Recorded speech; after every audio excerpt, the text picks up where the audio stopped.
अस्सलाम वालेकुम नाजरीन, आप देख रहे हैं मलकियत और आज हम बात करने वाले हैं आने वाले एपिसोड के एक जबरदस्त मोड़ के बारे में।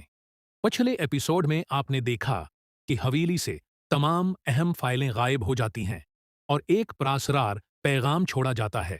अगर मुल्कियत वापस चाहिए तो कल शाम पुराने किले में आ जाना अकेले। अब देखते हैं आगे क्या होता है।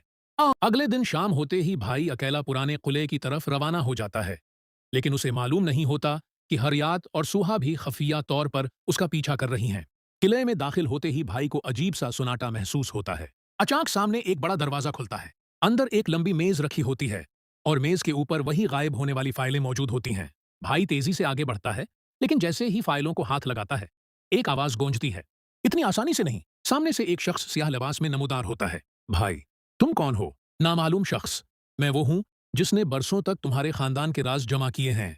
उसी वक्त हरियात और सुहा भी वहां पहुंच जाती हैं, लेकिन अचानक किले की दीवार पर लगा एक पुराना पर्दा गिर जाता है और उसके पीछे एक खफिया कमरा नजर आता है। सब हैरान रह जाते हैं। कमरे के अंदर पुरानी तस्वीरें, दस्तावेजात और एक लोहे का संदूक रखा होता है। सुहा संदूक खोलती है तो अंदर से एक पुरानी डायरी निकलती है। डायरी के पहले सफ़े पर लिखा होता है, ये सच सिर्फ उस वक्त खुलेगा जब खानदान के तमाम अफराद एक साथ मौजूद होंगे। इतने में किले के बाहर गाड़ियों की आवाजें आने लगती हैं। सब लोग बाहर निकलते हैं तो देखते हैं कि खानदान के बाकी अफराद भी वहां पहुंच चुके हैं। अचानक डायरी का एक छपा हुआ सफ़ा खुल जाता है। उसमें एक नक्शा बना होता है जो एक ऐसे मकाम की निशानदही कर रहा होता है जिसके बारे में खानदान में कभी किसी ने बात नहीं की थी। हरियात हैरत से कहती है, यह जगह तो हमारे आबाओ अजदाद की पुरानी जागीर है। नामालूम शख्स मुस्कुराता है और कहता है, और वहीं तुम्हें वो राज मिलेगा जो तुम्हारी पूरी जिंदगी बदल देगा। लेकिन याद रखो, वहां पहुंचने से पहले तुम में से एक शख्स तुम्हें धोखा देगा। ये सुनते ही सब एक दूसरे को शक की निगाह से देखने लगते हैं। इधर एक गाड़ी के अंदर बैठा एक प्रासरार शख्स ये सब मंजर दूरबीन से देख रहा होता है। वो फोन उठाता है और कहता है, मरहला अव्वल मुकम्मल हो गया।